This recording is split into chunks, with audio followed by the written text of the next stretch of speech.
Madame la vice-présidente, je voudrais commencer ce propos liminaire en ayant une pensée pour les gendarmes de Gironde et les services de l'État qui ont été mobilisés ce week-end dans le cadre d'une opération de maintien de l'ordre en Sud-Gironde, alors que nos villages paisibles ont été le théâtre d'un mouvement appelé « Freinage d'urgence » qui a pris des airs de Sainte-Soline.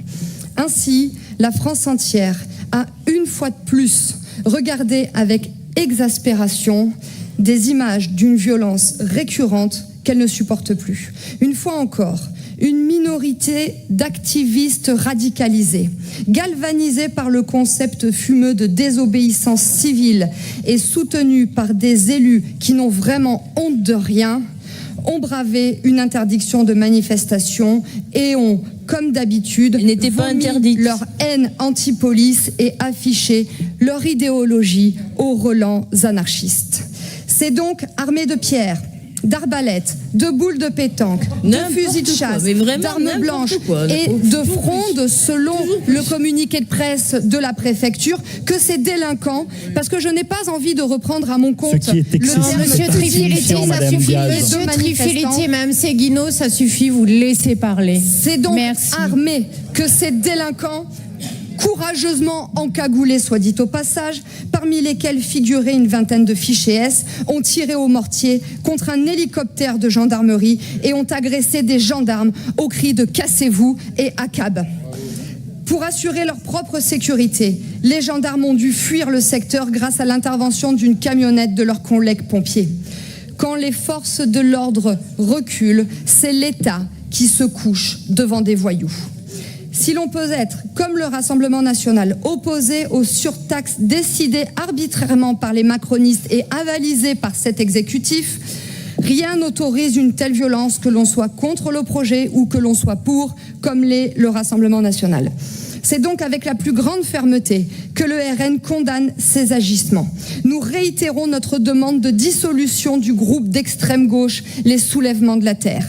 Il est temps que le nouveau ministre de l'Intérieur tourne la page du laxisme incarné par M. Darmanin, qu'il constitue un dossier de dissolution des Soulèvements de la Terre et qu'il le ficelle de manière suffisamment sérieuse pour que cette fois-ci, le Conseil d'État puisse procéder à sa dissolution.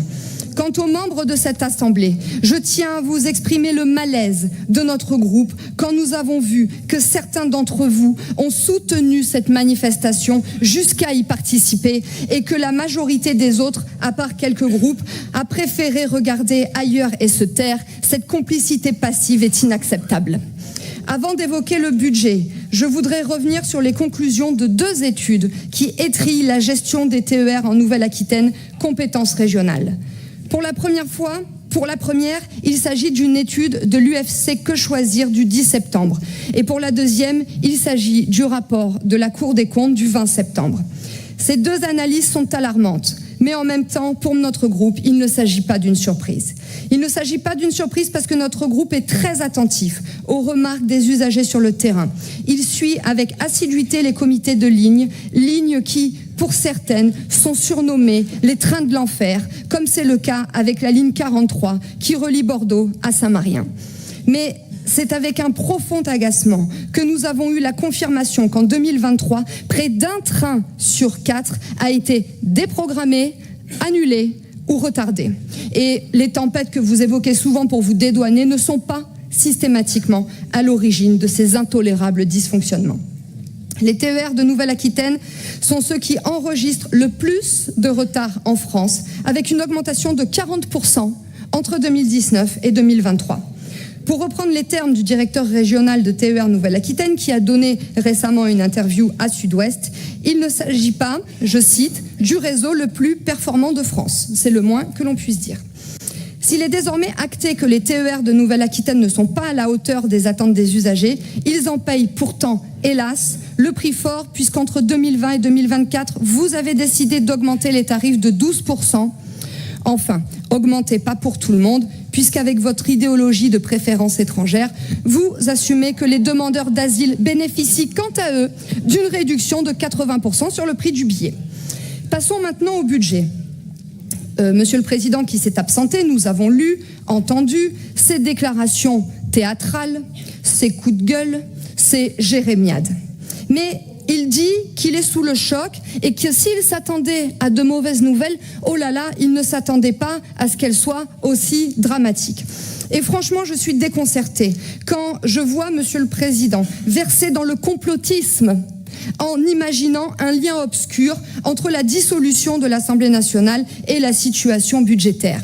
Je suis aussi stupéfaite de le voir agiter les peurs et de dire que partout, le service public est en péril, que les économies de fonctionnement et d'investissement auxquelles il va être contraint représentent une atteinte au fonctionnement des lycées, une perte de l'offre du TER au quotidien, l'arrêt de la formation de 20 000 demandeurs d'emploi et le gel des aides aux entreprises et aux agriculteurs pendant 1 an. Honnêtement, et je lui dirai tout à l'heure quand il... Ah ben Monsieur le Président, vous êtes revenu, donc Monsieur le Président, et vraiment avec tout le respect que j'ai pour vous, et vous le savez, je vous le dis solennellement, la tragicomédie, ça suffit. Vous ne duperez personne avec vos gesticulations. En effet, vous ne pouviez pas ignorer l'insincérité des budgets des années précédentes. La gestion lamentable des finances publiques, des Mozart de la finance, la sous-estimation du déficit et la surestimation de la croissance. Pourquoi ? Parce que j'imagine que, comme tous les politiques sérieux, vous faites des revues de presse.